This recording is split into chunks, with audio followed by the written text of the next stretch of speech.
Bonjour et bienvenue dans cette nouvelle vidéo. Ici c'est Idriss Safat de la chaîne AfroForex. Sur cette chaîne, nous partageons du contenu relatif au trading, à l'économie, finance et business. Si tu n'es pas encore abonné sur cette chaîne, alors je t'invite à t'abonner, surtout à liker et à partager avec la communauté.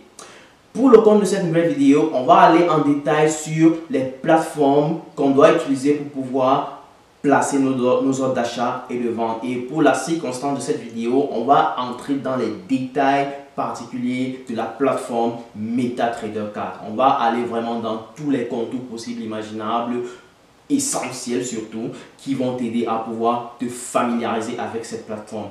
Donc, sans plus tarder, intro.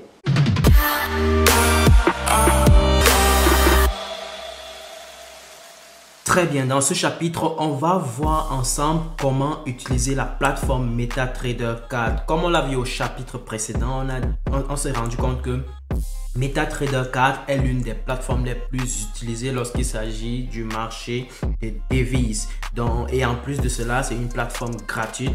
Donc du coup, il est très important qu'en tant que débutant, tu puisses maîtriser cette plateforme-là qui est le point d'entrée sur la manipulation ou alors la familiarisation au marché financier. Et ce chapitre est comme une entrée ou un début au passage du côté théorique qu'on a vu sur les chapitres précédents pour aller vers le côté pratique. On va devenir de plus en plus pratique pour que vous puissiez comprendre davantage comment les choses se passent concrètement, n'est-ce pas? Ça, c'est le plus important.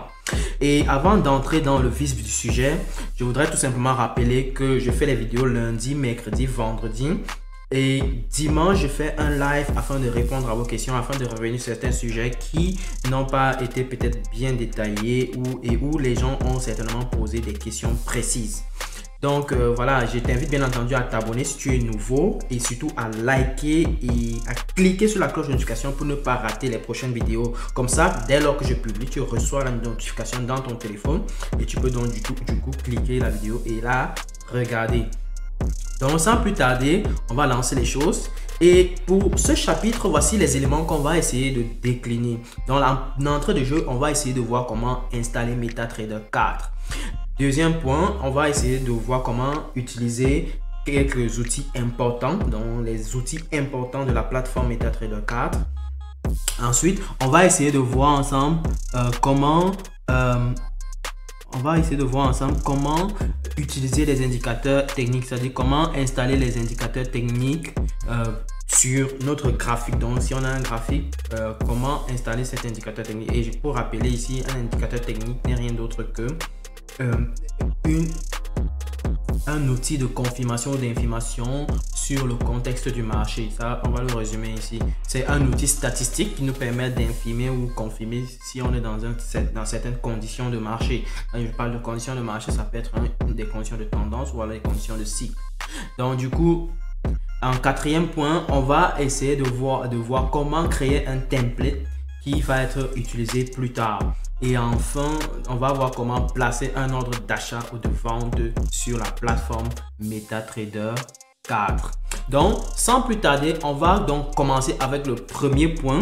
Donc, premier point, on va voir comment installer MetaTrader 4. Déjà, pour installer MetaTrader 4, ce qu'on a lieu de faire, c'est tout simplement d'aller sur Google, taper MetaTrader 4 ou alors download MetaTrader 4. Je l'ai déjà tapé ici.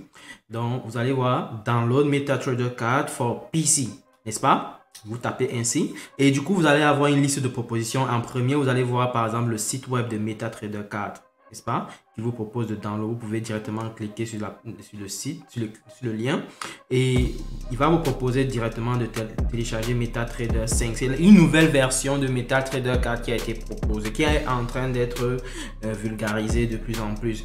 Et on va y arriver, mais pour le moment, on va commencer avec MetaTrader 4. Et vous pouvez cliquer directement ici pour télécharger et créer un compte de démonstration. Un compte de démonstration, c'est un compte où tu vas pouvoir passer des ordres d'achat, de vente, mais sur lequel tu vas avoir juste des prix, enfin ce que je vais appeler un montant d'argent virtuel. Donc tu vois, c'est comme si tu seras en train de trader, fructifier de l'argent, mais de l'argent virtuel. Ceci est utile pour pouvoir s'entraîner tout simplement et pouvoir maîtriser davantage sa stratégie, n'est-ce pas? Et une fois que tu cliques ici, tu vas devoir donc avoir le logiciel qui sera téléchargé dans ton ordinateur.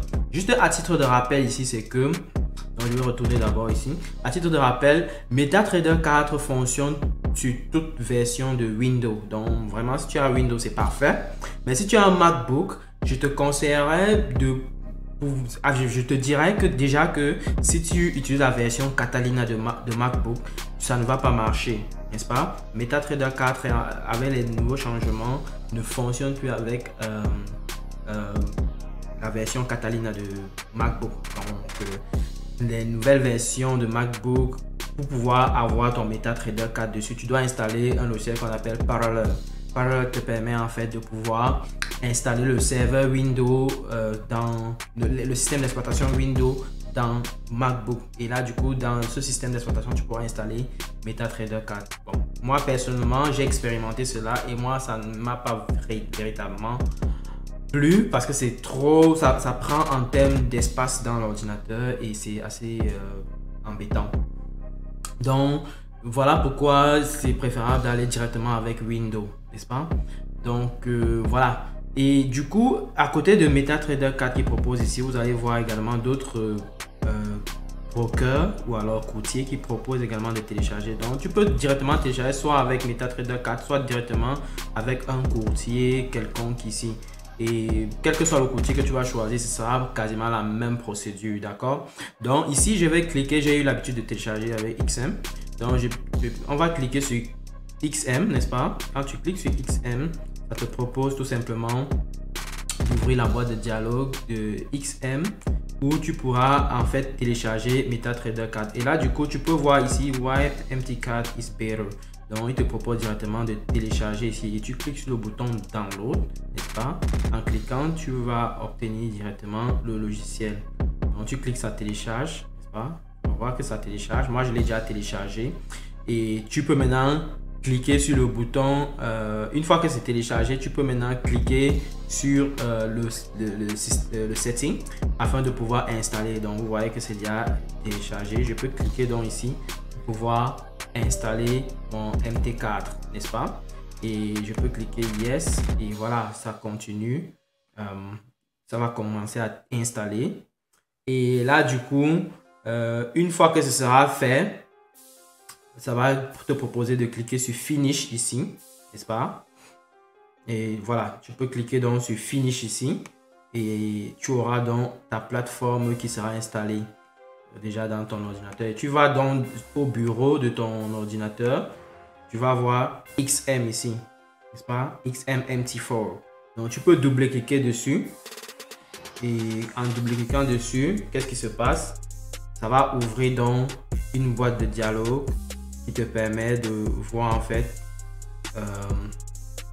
comment se présente en fait MetaTrader 4, n'est-ce pas? Donc j'ai double-cliqué, j'attends quelques secondes. Donc,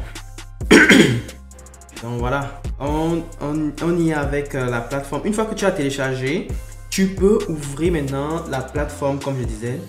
Une fois que tu as téléchargé, tu n'as qu'à cliquer ici, n'est-ce pas? Tu cliques ici et ça va te permettre d'ouvrir directement cette plateforme ici qui se présente ainsi. Et là, du coup, tu vois qu'il s'affiche tout directement un graphique, le graphique du GBP USD, comme on peut le voir ici. Et ça affiche également celui du USD CHF, Euro USD, USD JPY, n'est-ce pas? Donc, 4 graphiques standards pour des paires majeures. Ok? Et là, du coup, tu peux commencer à utiliser la plateforme. Donc, voilà pour ce qui est de l'installation. Mais avant de pouvoir vraiment utiliser la plateforme, il faut être capable de connecter la plateforme à un compte de démonstration, n'est-ce pas? Et là, du coup, tu peux donc venir ici, cliquer sur Login, n'est-ce pas? Login to a trade account. Ou alors, si tu n'as pas encore un compte démo, tu peux cliquer sur Open an account. Donc, tu cliques sur Open an account et tu vas choisir ton broker, le serveur de ton broker. Donc, voici les serveurs par exemple de Oanda que j'ai déjà téléchargé. Mais si tu veux par exemple les serveurs d'un autre broker, tu as juste à cliquer ici Add, n'est-ce pas? Donc, tu tapes le nom du serveur de ton broker. En général, sur le site du broker en question, tu peux retrouver le serveur, le nom du serveur qu'ils utilisent, n'est-ce pas? Par exemple, on va dire accès démo account. On va essayer de scanner pour voir ce que ça donne. Ok. Donc du coup, bon, là ça me propose pas, peut-être j'ai mal tapé le nom, mais en général, lorsque tu tapes le nom du serveur proprement dit, il va en général te proposer le nom du broker. Donc je vais essayer de taper Axie Corp. Donc voilà, on a pu retrouver Axie. Et là du coup, ça me propose le serveur pour le trading en temps réel, c'est-à-dire avec du vrai argent, ou alors le serveur pour le trading en temps en démonstration, c'est-à-dire lorsque tu veux t'entraîner, n'est-ce pas? Donc on peut choisir maintenant Axie Demo Account, n'est-ce pas? Et on clique Next. Et là du coup, comme on veut créer un nouveau compte démo, on clique Next, n'est-ce pas? On peut maintenant remplir ces informations aussi. Une fois qu'on a rempli les informations, c'est-à-dire on va décider du montant qu'on va s'entraîner avec. Supposons que bon, on va déposer 10 000 $ comme argent qu'on va devoir fructifier à l'aide de nos stratégies qu'on aura développées en trading. Donc du coup, pour pouvoir m'entraîner sur la base de cela, je dois donc choisir 10 000 ici. Et je dois choisir le niveau de levier. Étant donné que Axie propose un levier de 1 pour 500, je vais choisir 500. Bon, si c'était que je dois m'entraîner avec par exemple Oanda et comme je sais que Oanda propose un levier de 1 pour 50, je devais choisir en fait 1 pour 50 ici, n'est-ce pas? Comme ça reflète un peu beaucoup plus les conditions de marché que je vais devoir expérimenter lorsque je vais avoir à mettre de l'argent en temps réel. Donc, je peux décider de recevoir les informations, les newsletters. Et une fois que ceci est fait, je clique sur Next. Et comme on n'est pas pendant les heures business, on n'est pas dans les heures de travail, on est le week-end, les serveurs sont fermés, donc du coup on ne peut pas cliquer sur Next pour pouvoir continuer le processus de création du compte de démonstration. Et là du coup on va s'arrêter ici, mais pour vous allez cliquer ceci pendant la semaine si jamais tu veux ouvrir un compte démo avec Axie par exemple. Donc je vais mettre le lien en description pour ceux qui veulent ouvrir un compte de démonstration avec Axie, d'accord? Donc du coup je vais aller sur mon compte, sur l'un de mes comptes Axie pour que l'on puisse expérimenter un peu comment les choses se passent en général, d'accord? Donc je vais fermer ceci et me rediriger sur mon compte Axie. Donc du coup ici sur Axie on peut voir que bon, ça c'est un compte que j'ai créé depuis. On peut avoir directement le graphique d'une devise, n'est-ce pas? Ça c'est le GBP NZD. On peut voir pour les autres paires GBP AUD ou GBP CAD. Donc en fait, ceci nous permet de voir déjà à quoi ressemble l'évolution du prix des devises sur les marchés pour un certain nombre de devises qu'on aura décidé de regarder régulièrement, n'est-ce pas? Donc sur la base de notre stratégie, on aura certainement décidé sur quel type de paire de devises on va trader de manière régulière. Et là du coup on peut donc lister ces devises là ici. Et pour pouvoir développer notre listing, on a juste à venir ici sur Market Watch. Et là du coup on aura le listing de tous les devises qu'on peut avoir sur le marché, n'est-ce pas? Et en général c'est classé par groupe. Donc tu vas voir ici on a les CFD sur indice, n'est-ce pas? Et ici on a les crypto-monnaies pour ceux qui sont disponibles avec la plateforme. Ça c'est toujours en CFD bien entendu. Ici on a les actifs en futur, c'est-à-dire les indices futurs. Quand on dit indice futur, c'est-à-dire c'est des contrats dont le thème l'échéance est projeté dans un mois, n'est-ce pas? Et on a également ici les indices les produits tels que les commodities, le pétrole du Texas, le pétrole du Texas, le pétrole de l'Angleterre, ou alors du UK. Nous avons également le cacao, le café, nous avons également le soja et bien d'autres commodités. Après maintenant on a les paires de devises, un bon listing de paires de devises. Ici on a l'or, on a l'argent, n'est-ce pas? Et aussi on a d'autres actifs qu'on pourrait également identifier, n'est-ce pas? Donc ici on a également d'autres outils qu'on pourra en fait faire usage, n'est-ce pas? à savoir, par exemple, je vais commencer vers la fin. Ici, par exemple, sur la barre de menu, on a en fait des boutons ici qui représentent en fait les unités de temps, n'est-ce pas? On a le mensuel ici, si on veut avoir les graphiques en échelle de mensuel. Ici, on a le weekly ou alors l'hebdomadaire. Ici, on a le daily, c'est-à-dire chaque bougie représente un jour. On a le hash 4, où chaque bougie représente en fait 4 heures. H1, chaque bougie représente 1 heure. M30 pour 30 minutes.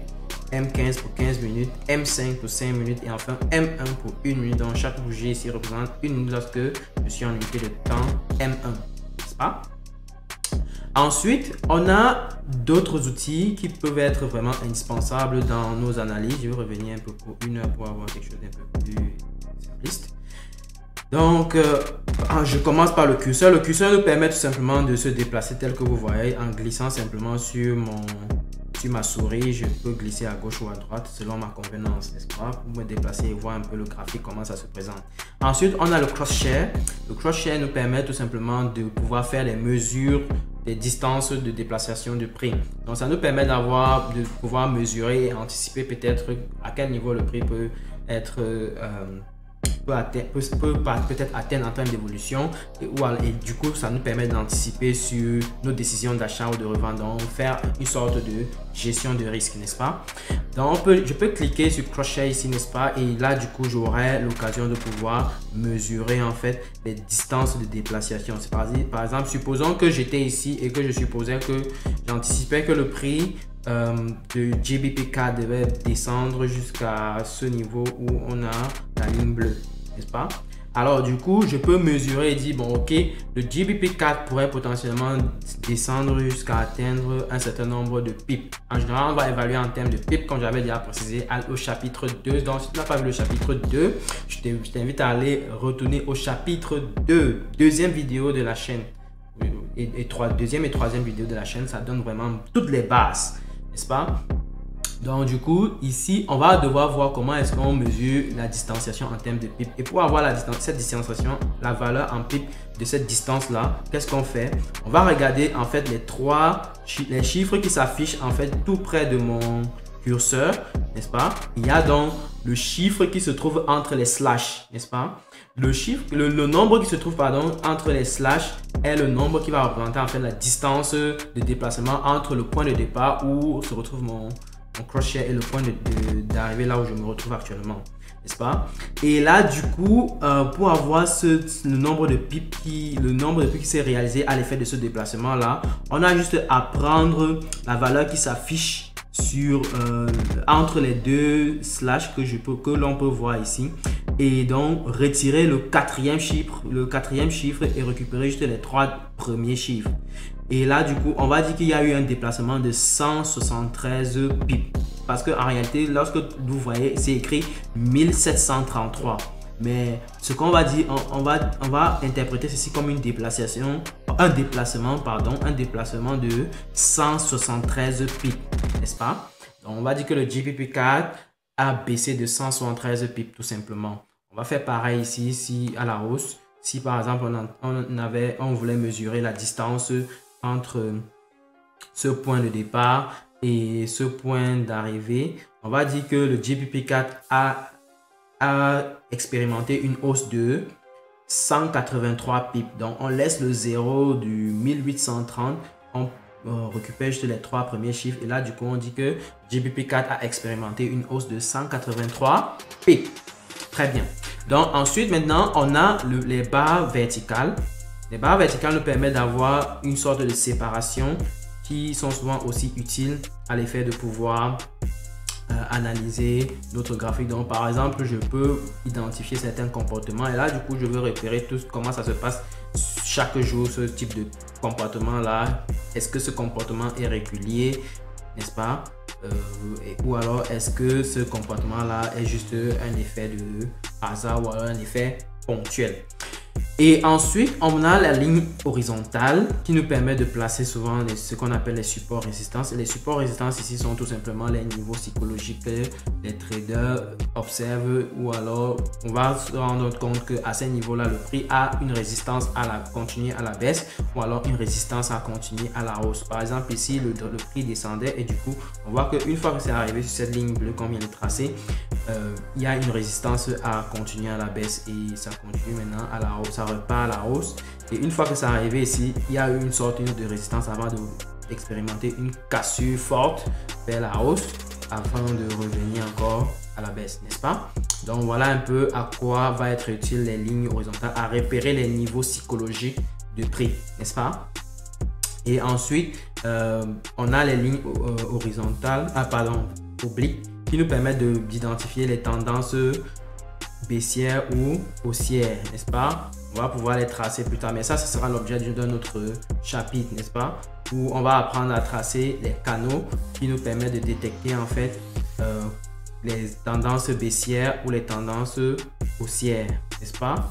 Donc là, par exemple, je suis en train de tracer juste un canal dans lequel le prix a évolué. Ceci me permettra potentiellement de voir est-ce que ces comportements d'évolution en canal ou alors en oblique comme ça, ou en descente ou en haussière sont des comportements plus ou moins réguliers ou alors des comportements ponctuels, n'est-ce pas?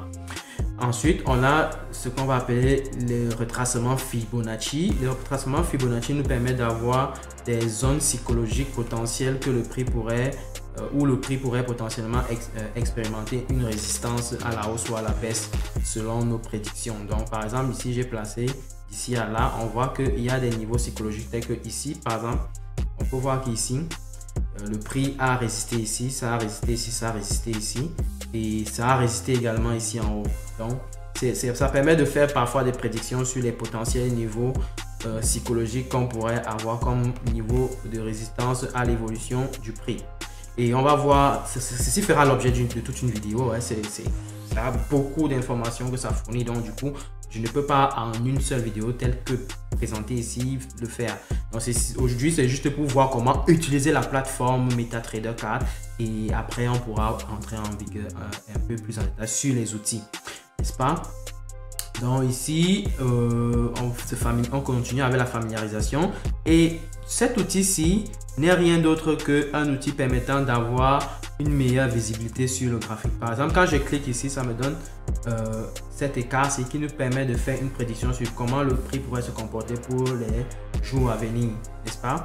Et ensuite, lorsque je clique plutôt le vert, ça va me permettre d'avoir tout simplement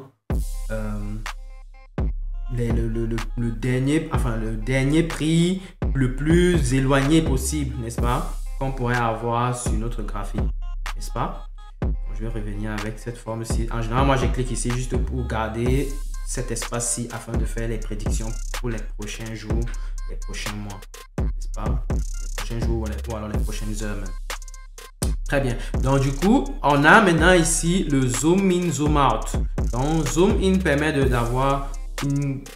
zoomer en fait notre graphique et zoom out nous permet de dézoomer sur le graphique tout simplement. Ça nous permet d'avoir une meilleure lisibilité pour le graphique qu'on est en train d'analyser, ou alors lorsqu'on zoom out, on va avoir une vue d'ensemble sur notre graphique afin d'avoir une meilleure visibilité sur la tendance de marché ou alors sur le mouvement cyclique qu'on est en train d'observer sur le prix, n'est-ce pas? Et du coup, on continue. Maintenant, ces trois éléments nous permettent en fait de changer le type d'affichage graphique qu'on pourrait avoir, le type de graphique qu'on aimerait avoir sur notre plateforme. Et ici, par exemple, on a le graphique en ligne, on l'avait déjà vu. Si tu n'as pas regardé la vidéo concernant comment lire un graphique, je t'invite à retourner sur cette vidéo-là, revoir les différents types de graphiques qu'on pourrait avoir sur une plateforme, n'est-ce pas? Comment lire un graphique. La vidéo est intitulée Comment lire un graphique, donc je t'invite à aller regarder cela. Et là, du coup, on peut aussi avoir les graphiques en chandelier, ce qui est beaucoup plus utilisé par Nexpa, ou alors les graphiques en bâton ou en bande, n'est-ce pas? Il y a aussi une version qui était assez utilisée dans le marché des actions, mais aujourd'hui, Beaucoup ont migré sur l'utilisation des chandeliers japonais ou alors des bougies japonaises, n'est-ce pas? Maintenant, ici, c'est un outil qui nous permet de pouvoir lancer notre trading automatique. Lorsqu'on a développé un algorithme de trading qui permet de placer des ordres automatiquement ou alors nous signaler qu'il y a opportunité d'achat ou de vente. Alors là, du coup, tu vas cliquer ici pour pouvoir activer l'algorithme, n'est-ce pas? Que tu auras déjà installé. Ici, on a en fait l'outil qui nous permet de faire notre codage de l'algorithme pour pouvoir automatiser notre stratégie. Ici, ça nous permet de placer un nouvel ordre d'achat ou vente. Ou alors, on peut directement utiliser les deux boutons ici. Ça, c'est le One Click Button qui nous permet de placer un ordre de vente pour sell ou un ordre d'achat pour buy, n'est-ce pas? Ici, ça nous permet de pouvoir tester notre stratégie qu'on a développée et qu'on voudrait automatiser sur notre plateforme MetaTrader 4. Et en général, juste pour rappeler, MetaTrader 4 utilise le codage en MQL4. MQL4 est beaucoup plus proche de C++, pour ceux qui sont familiers à l'algorithmique, n'est-ce pas? Et du coup, ici, on a notre watchlist, n'est-ce pas? Qui nous permet d'avoir le listing des actifs que nous sommes en train de suivre, n'est-ce pas? Et on peut également insérer un nouveau symbole, n'est-ce pas? Ajouter un nouveau symbole dans notre chart, dans notre listing. Donc, on vient ici dans symbole, on clique, n'est-ce pas? Et là, on va avoir cette boîte de dialogue qui va s'afficher, n'est-ce pas? Et on peut choisir sur le type d'actif, n'est-ce pas? Là, on a les devises, ainsi de suite. Donc, on choisit directement, on clique directement et dès qu'on clique par exemple sur l'un d'eux, ça va directement s'ajouter dans notre watchlist ici, n'est-ce pas? Et je vais fermer ça. Maintenant, si je veux ajouter un nouveau graphique quelconque, n'est-ce pas?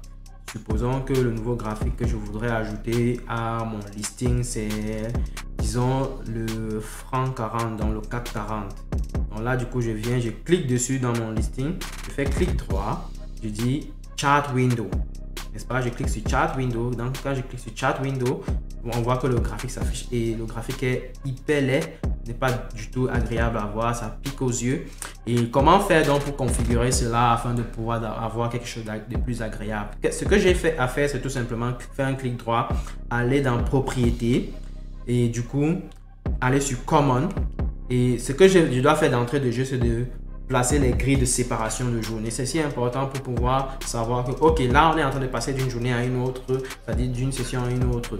Et là, du coup, ça me permet d'avoir un bon repérage sur mon graphique, n'est-ce pas? Donc, ce que j'ai à faire, c'est de décocher Show Grid. Donc, Show Grid ici nous permet d'afficher les grids qu'on peut avoir ici. Donc, quand je décoche sur Show Grid, ça va enlever les grids.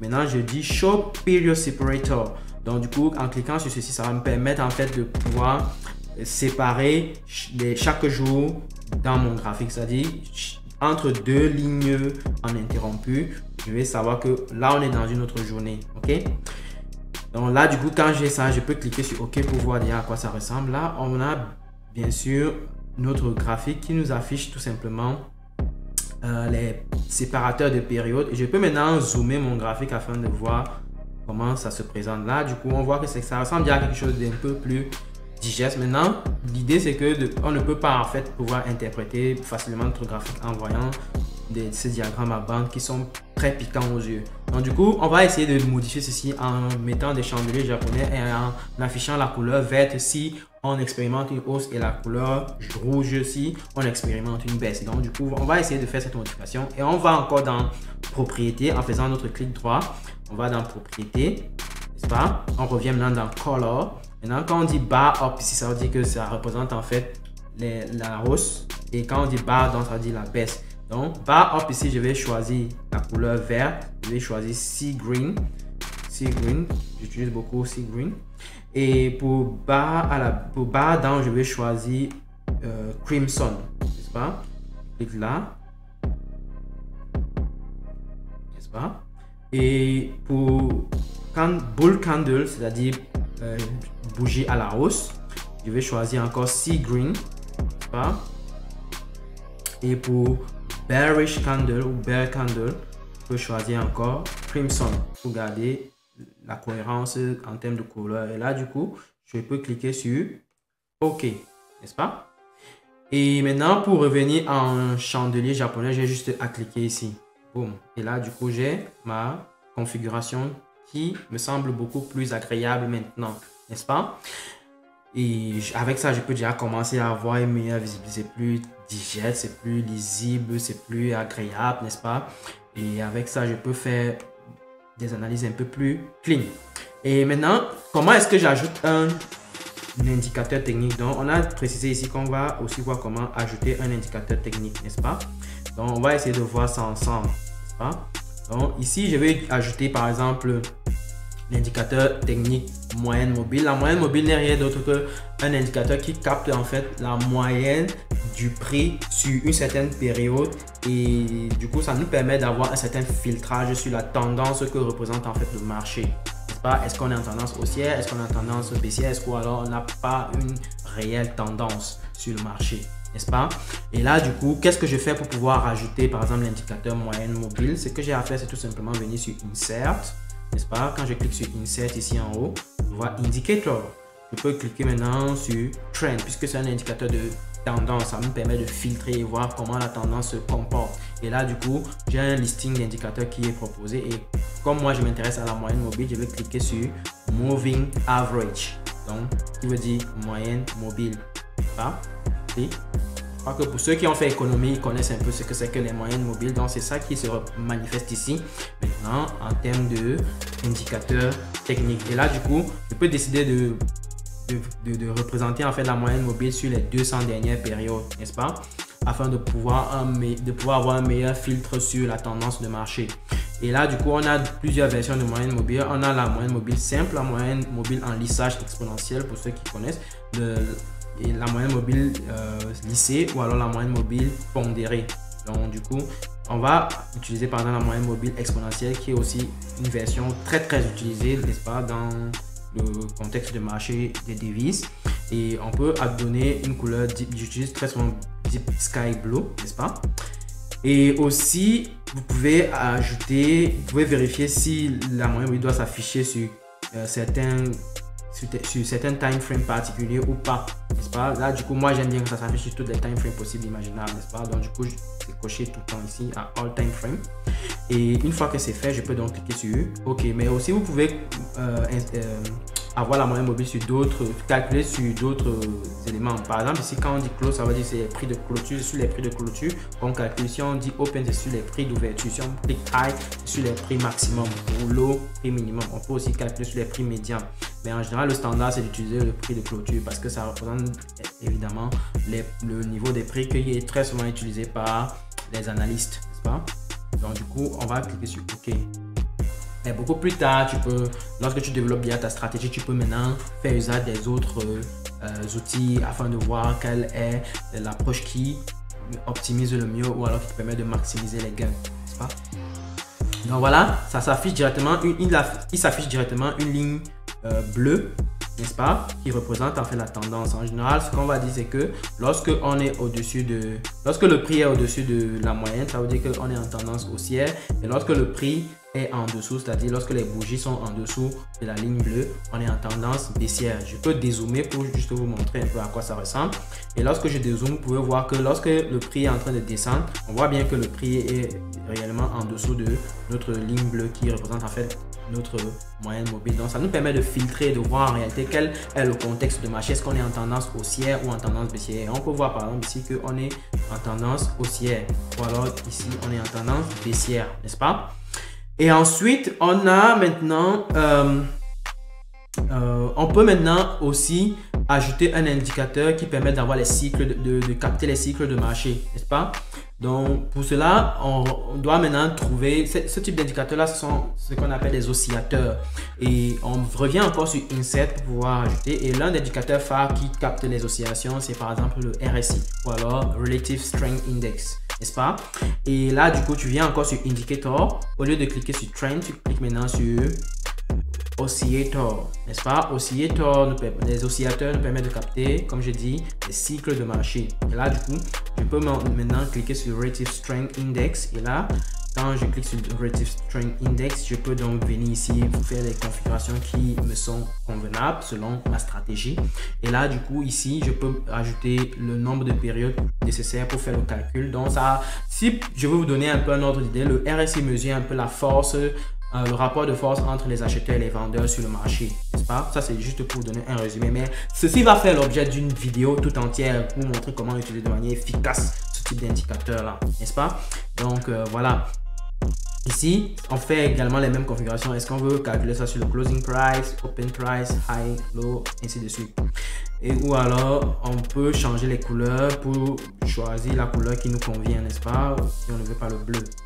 Alors, du coup, ici, on a les niveaux. On peut choisir les niveaux ou alors les seuils pour lesquels on décide on est en situation de survente ou surachat. Et aussi un niveau milieu qui nous permet de dire que, bon, ok, lorsqu'on est au-dessus de 50, par exemple, ce sont les vendeurs, ce sont les acheteurs qui ont le dessus sur les vendeurs. Lorsqu'on est en dessous de 50, ce sont les vendeurs qui dominent sur le marché, n'est-ce pas? Et là, du coup, une fois qu'on a fait notre configuration, on voudrait bien entendu que ça s'affiche sur toutes les time frames, sur toutes les unités de temps possibles lorsque on va changer ici en haut. Et là, on peut donc cliquer sur OK. Donc, on rappelle que l'indicateur technique RSI est en fait un indicateur borné entre 0 et 100. Et maintenant, vous pouvez également modifier ces bornes-là en fonction de votre convenant. Mais pour le moment, vous devrez rester sur ces bornes de 0 et 100. En tant que débutant, c'est déjà assez suffisant et largement suffisant pour quelqu'un qui voudrait l'utiliser de manière efficace. D'accord? Donc, lorsqu'on clique sur OK, qu'est-ce qu'on affiche là? On voit bien qu'il s'affiche l'indicateur RSI et on voit bien que lorsque cet indicateur est en train de faire un hook là, on voit bien que le hook se présente ou alors le cycle se présente également tout en haut au niveau du prix, n'est-ce pas? On voit que lorsque le prix fait un phénomène cyclique, on voit également que ça se manifeste ici. Pareil, par exemple ici. Lorsque le prix monte et commence à descendre, on voit bien que ça fait presque pareil ici. Donc, ça capte réellement les cycles de marché. Maintenant, il faut être capable de savoir dans quelles conditions tu dois utiliser le RSI ou pas, n'est-ce pas? Et ceci ferait l'objet d'une vidéo tout entière parce que le RSI est véritablement l'objet d'un ensemble d'informations qu'il faut maîtriser. Pareil pour les moyennes mobiles. Ça fera l'objet d'une vidéo tout entière, n'est-ce pas? Très bien. Donc, on va garder déjà les choses à ce niveau-ci. Et qu'est-ce qu'il faut présenter par la suite? Maintenant, une fois qu'on a notre configuration qui nous est convenable, on aimerait savoir comment appliquer ceci sur plusieurs autres graphiques qu'on aura sur notre plateforme, n'est-ce pas? Et pour cela, il faut créer ce qu'on a appelé template sur notre quatrième point. Donc, on a dit comment créer un template. Donc, on va essayer de voir ensemble comment le faire. Et du coup, pour le faire, qu'est-ce qu'on doit faire réellement? C'est très simple. Hein? Pour créer un template, on a juste à faire un clic droit, n'est-ce pas? On a juste à faire un clic droit et du coup, on va cliquer sur Save Template. Si la configuration qu'on vient de faire sur le prix, sur l'affichage du prix avec l'indicateur technique nous convient, on peut enregistrer cela et l'utiliser plus tard dès lors qu'on aura ouvrir un nouveau graphique, une nouvelle paire de devises et qu'on veut également analyser suivant la même stratégie, n'est-ce pas? Ça, c'est très utile et ça nous permet de gagner en temps. Donc, du coup, je clique sur Save Template ici, n'est-ce pas, qui m'est proposé. Boom. Et là, du coup, ça me permet de définir donc le nom du template. Je peux appeler ça template test, n'est-ce pas, YouTube. Et là, du coup, je save. Je clique enregistrer. Et une fois que c'est enregistré, je peux maintenant appliquer cette même configuration là sur notre graphique. Par exemple, si je reviens sur n'importe quel graphique ici, par exemple, je prends le GBP Card, je veux appliquer le template que je viens d'enregistrer sur le franc 40 ou alors le CAC 40 en CFD. Je peux donc du coup faire clic droit. Je viens sur template. Ça va me proposer un listing de templates que j'ai déjà créé. Et là, du coup, je peux choisir maintenant le template que je viens de créer. J'ai appelé ça template test YouTube, n'est-ce pas? Je clique dessus, boum. Et là, du coup, qu'est-ce que je vois? Je vois qu'il s'affiche en fait tout simplement la configuration que je viens d'adopter sur le CAC 40, mais maintenant au GBP Card. Donc voilà un peu comment ça nous permet de gagner en temps sur le fait qu'on n'a plus besoin de refaire tout le processus qu'on a fait tout à l'heure sur le franc 40 ou alors CAC 40. Et du coup, en un clic button, ça nous permet d'atterrir directement sur une configuration qui nous est convenable pour pouvoir effectuer nos analyses. Très bien, donc du coup, voilà un peu ce qui est de l'utilisation des templates. Donc, vous pouvez faire ceci pour tous les graphiques que vous avez en général. Donc, vous cliquez, boum, template, choisissez votre template qui vous plaît et voilà, c'est tout. Donc, très facile. Donc, je pense que maintenant, on peut également voir un peu comment est-ce qu'on place un ordre d'achat et de vente. Mais ceci fera également l'objet de toute une vidéo parce que j'ai prévu une vidéo sur la question de comment placer un ordre d'achat en ordre limite ou alors un ordre stop. Ça, c'est ce que j'ai prévu pour plus tard. Mais c'est juste pour vous montrer comment est-ce que ça se passe en général. Donc, du coup, j'ai parlé tout à l'heure de comment est-ce que placer un ordre d'achat et de vente. Et pour le faire, on a plusieurs approches. On a juste une première approche serait soit de cliquer, faire un clic droit, venir sur le One Click button ici, One Click Trading, cliquez dessus et là du coup il y a votre bouton ici qui va s'afficher. Donc du coup ça vous propose soit de vendre en sell ou alors d'acheter en buy. Et là du coup on a le bid, on a le ask. Et du coup ce que je peux faire c'est soit si je veux placer un ordre à la vente, je clique sur sell. Mais maintenant, si je clique sur Sell, par exemple, ici, ça ne va pas prendre parce que nous sommes pendant le week-end. Pendant le week-end, ça ne peut pas marcher, n'est-ce pas? Et là, du coup, ce qu'il y a lieu de faire, c'est tout simplement attendre. Pendant la semaine, vous allez voir si vous cliquez, ça va marcher, ça c'est sûr. Maintenant, une autre façon, c'est de venir ici, New Order, cliquez dessus. Boom. Et là, du coup, ça vous propose une boîte de dialogue qui va s'ouvrir. Et sur cette boîte de dialogue, vous pouvez donc définir si vous voulez acheter directement en ordre de marché ou alors vous voulez acheter en pending order. Pending order, c'est un ordre que vous allez placer à l'avance, comme on l'a vu sur le chapitre des ordres d'achat et de vente. Donc, si tu n'as pas encore vu le chapitre des ordres d'achat et vente, je t'invite à aller voir ce chapitre-là. Ça te permettra en fait de pouvoir comprendre quels sont les différents types d'ordres qu'on a sur le marché et quels sont les types d'ordres que tu dois potentiellement placer sur le marché en fonction de ta stratégie. Et là, du coup, tu peux cliquer sur Buy si tu veux placer un ordre d'achat ou Sell sur un ordre de vente. Mais avant de placer ceci, il faut calculer le prix du stop loss et le prix du take profit.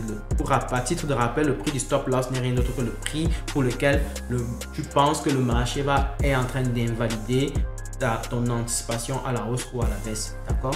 Et le prix du take profit, c'est le prix pour lequel tu décides de récupérer tes profits, de prendre tes profits sur les marchés. Donc, une fois que tu auras placé par exemple un ordre d'achat, tu ne penses pas que le prix va aller indéfiniment à la hausse, n'est-ce pas? Il faut donc placer des garde-fous qui te permettent de définir que, ok, dès lors que le prix va atteindre un certain niveau, je récupère mon profit, je quitte le marché. Ou alors, dès lors que le prix va atteindre un certain niveau, je pense que le marché est en train d'invalider ce que j'avais anticipé à l'avance. Et là, du coup, je dois quitter également sur le marché et j'accepte la perte que j'étais prêt à accepter. Ok? C'est ainsi que ça se passe. Donc, à chaque ordre d'achat ou vente que vous allez placer, il y a une perte que vous devez décider à accepter, que ça pourrait se réaliser. Donc, il faut prendre ça en compte. Et en fin de compte, il y a les pending orders. Si vous placez un pending order ou alors un ordre différé, vous pouvez choisir entre l'une des 4 types d'ordres ici. On a le buy limit, le sell limit, le buy stop, le sell stop. Donc, si tu n'as pas vu la vidéo concernant les types d'ordres, je t'invite à aller là-bas. J'ai même un peu déjà présenté comment est-ce qu'on plaçait les ordres d'achat et de vente sur cette vidéo là. Donc du coup tu peux déjà aussi voir cette vidéo, mais je vais montrer clairement comment faire avec les buy limit, sell limit en général. Donc ceci, pour le faire, il faut que je tourne la vidéo pendant la semaine pour pouvoir montrer clairement comment les choses se passent de manière concrète, n'est-ce pas? Donc voilà, on va s'arrêter ici pour les types d'ordres. Donc c'est la même chose quand tu choisis l'un des types d'ordres qui te convient en fonction de la stratégie que tu es en train d'adopter. Tu écris la valeur du prix pour lequel le niveau du prix pour lequel tu veux que ça place l'ordre. Et enfin, tu peux en fait décider du niveau de stop loss également et du niveau du take profit, n'est-ce pas? Et tu peux cliquer sur place order afin de placer ton ordre. Mais aussi, ce qu'il va falloir configurer aussi en général, c'est le volume, qui est en fait le nombre de lots que tu vas placer sur le marché, ou alors la quantité que tu achètes ou tu vends, n'est-ce pas? Voilà, c'est tout pour comment placer un ordre sur le marché. Et là, du coup, je vais conclure la vidéo parce qu'elle est déjà assez longue à mon avis. Et je te remercie bien entendu d'avoir regardé la vidéo jusqu'ici. Si tu as aimé la vidéo, je t'invite à la liker, à partager avec les proches, à partager dans les groupes WhatsApp, groupes Facebook, dans les stories, Facebook Stories, WhatsApp, ainsi de suite, afin que le maximum puisse bénéficier, le maximum puisse comprendre. Il faut qu'on évite que le maximum puisse se faire arnaquer, alors que voici un listing de leçons que que tout le monde peut en profiter et comprendre réellement comment les choses fonctionnent. Et là, du coup, je t'invite à partager ceci au maximum et je pense que dès la fin de cette vidéo, tu pourras déjà commencer à te familiariser tout doucement avec la plateforme MetaTrader 4. D'accord? Donc, voilà. Je vais donc retourner face caméra pour conclure la vidéo. Mais si tu veux par exemple télécharger ton MetaTrader 4 avec Axie, je vais mettre le lien de Axie en description de la vidéo pour que tu puisses cliquer dessus et télécharger également la plateforme MetaTrader 4 avec Axie. Sera plus facile, sera plus rapide et puis du coup tu pourras commencer à t'exercer sur les marchés au fur et à mesure. Donc on va évoluer crescendo et on va vraiment partager pas mal de trucs quoi. Donc du coup voilà, je retourne face à la caméra et je te dis à très bientôt. Voici donc arrivé au terme de cette nouvelle vidéo. J'espère que tu l'as aimé. Si tu l'as aimé, alors je t'invite bien entendu à liker, surtout à partager et aussi à t'abonner. Clique sur le gros bouton rouge là qui se retrouve en dessous de la vidéo, qui te permet en fait de pouvoir t'abonner à la chaîne et qui te permet désormais de pouvoir recevoir tout naturellement les notifications dès lors que je publie une nouvelle vidéo. Pareil, lorsque tu cliques sur la cloche qui est tout à côté du bouton rouge, et ceci te permettra de ne rien rater pour la suite, quelle que soit la vidéo et quel que soit le post, la publication que je ferai sur YouTube. Aussi, je t'invite à télécharger le petit ebook gratuit que j'ai préparé et qui aiderait massivement les débutants à l'effet de pouvoir éviter le maximum d'erreurs ou alors les erreurs essentielles que l'on observe très souvent que les débutants commettent dans leur processus d'apprentissage. Ce sont les erreurs que moi-même j'ai commises et que j'aimerais que le maximum de personnes puissent éviter en fait puissent tomber encore dans ce type de piège là. Et du coup, je t'invite à aller dans la description de cette vidéo, cliquer sur le lien qui est proposé, inscrire ton prénom et ton email et ainsi tu pourras recevoir ton ebook gratuit. Donc je vais te dire à très bientôt pour une prochaine vidéo. Ciao!